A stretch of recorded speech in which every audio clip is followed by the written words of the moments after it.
is naked, covered in blood and gook and stuff in the bathtub, and she's pleading for him not to kill her child. And just as he's about to, spoiler, cops come in and they shoot him down.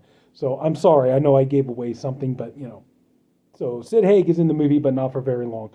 Also, too, you could definitely tell, watching this movie, you could definitely tell this was easily one of Sid Haig's last movies. You could tell by looking at him in the movie. And on the commentary, they said, he was an absolute trooper. He gave it his all, just, 100% there. And really loved the movie, wanted to do it, and it was a passion project for him. But by looking at this movie, when you see him in the movie, you could tell, sadly, I mean, of course, it was great to see him. It was great to see Sid Haig in anything. But you could definitely tell, watching this movie, you could tell, like, he was really sick. And, he was so thin and so frail and so sickly looking and stuff. You could tell, like, this was definitely one of his last movies. Well, so anyway, so we cut to 36 years later, and now we have a group of Jewish kids. We have Adam, who's our main character, and Adam, his best friend Judy, who is a lesbian. Let's see, they have a friend, what was his name? Oh, God, what was his name? Adam's, David, I believe. Yeah, I think it was David. And Rachel. Now, Rachel is seeing, Adam has a roommate named Josh. And Josh and Rachel, they're dating. But the thing is like, Josh, it turns out he is very, very much like very into the Jewish religion, and he follows it meticulously and whatever rules that are in the Jewish religion. And that's one of the great things about this movie too, is if you really, if you're not Jewish and you don't know a lot of the Jewish traditions and the Jewish religions, it is explained for you in the movie. So, you can, even if you know nothing about it, you can actually watch the movie and, in not only does the movie entertain, but it also educates. So that's important. So, but anyway, so Rachel is basically, she's kind of a girl of, let's just say, very loose morals.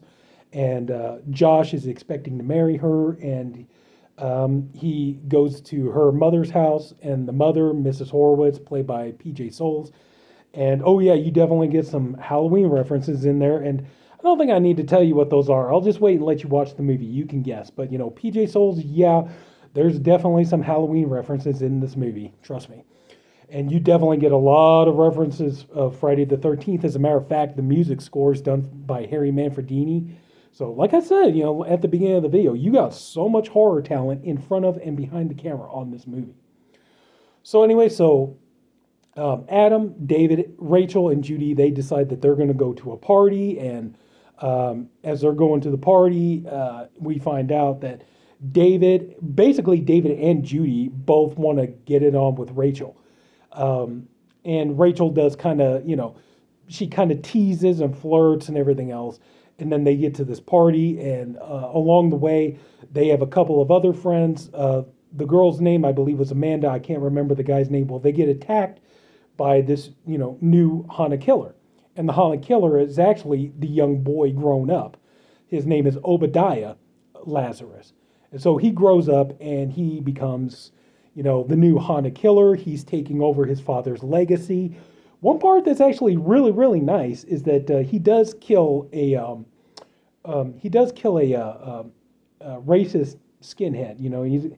The guy's walking down the street, and it's like one little thing I'll give away is like he's walking down the street, and Obadiah is like staring at him behind a hedge.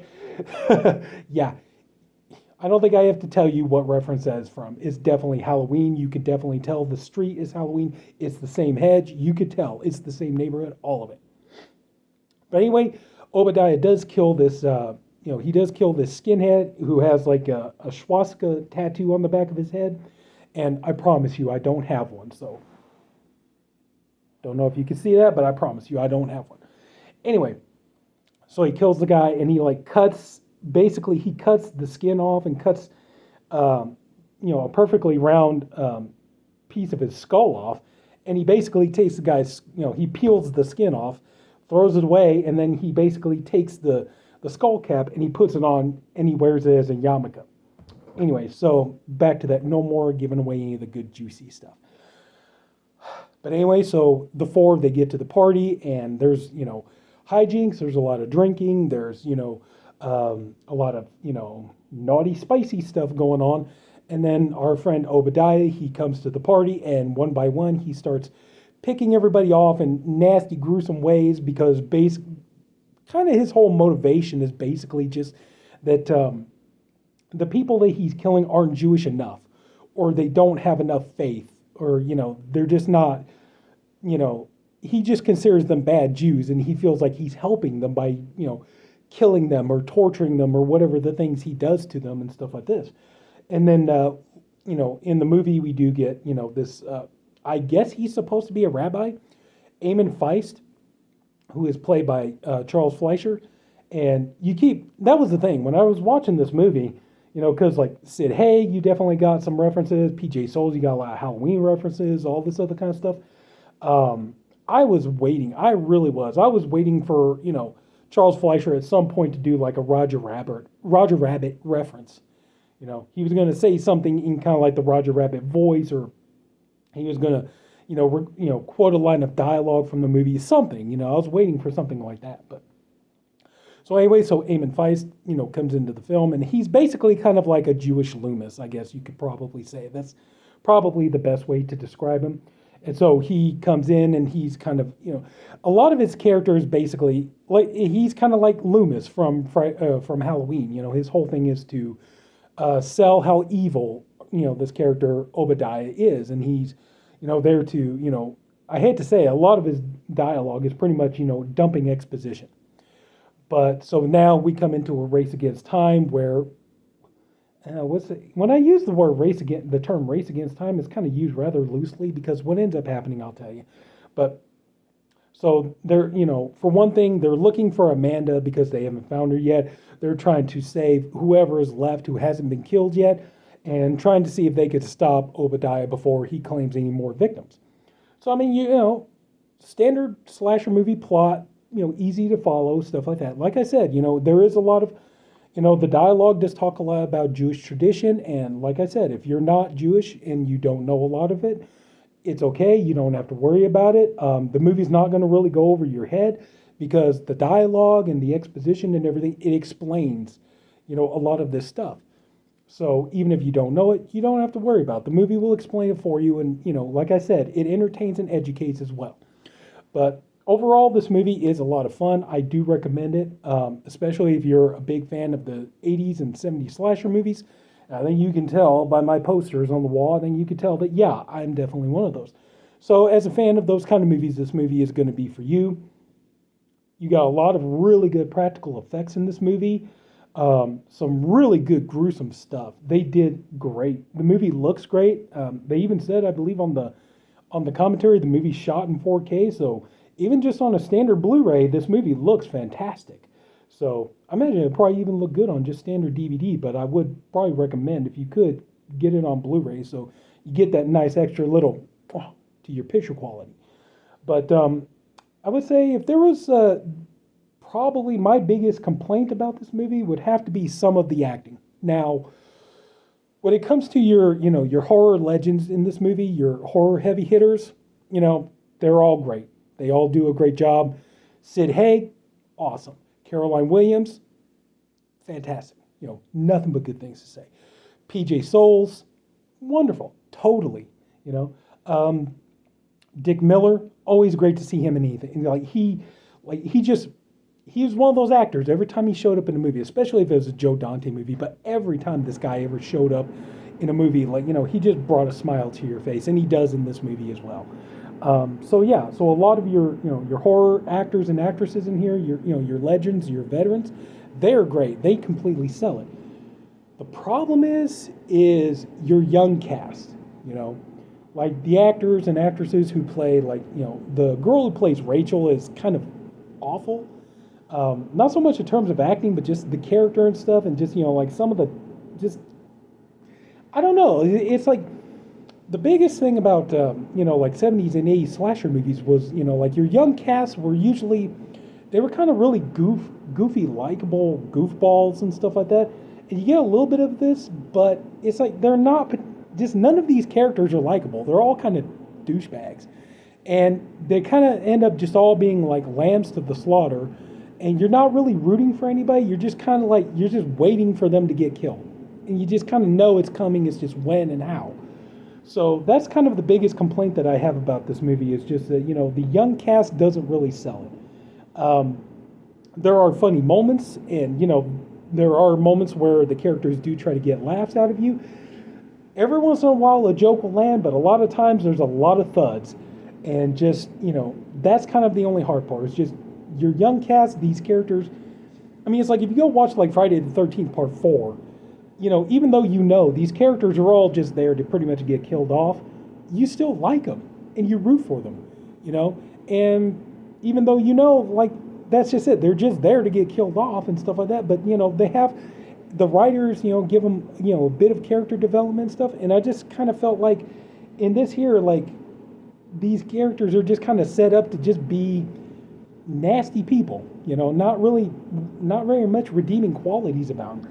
And there are some gaps in the story logic too, because for one thing, when they kind of realize things are starting to go bad, and like one of the characters was like, oh my God, things are going bad, people are disappearing, we can't find anybody, we need to get a cab and get the hell out of here.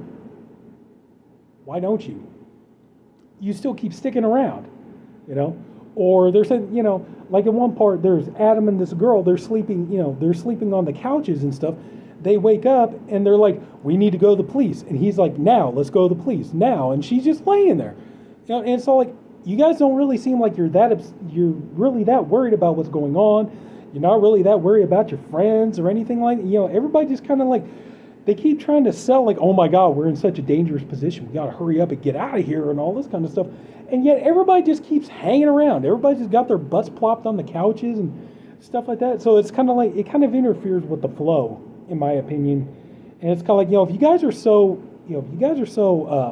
like just, oh my God, we got to hurry up and get out of here, then go. You're sitting there saying, well, we got to get out of here. We're going to call a cab. We're going to get out of here.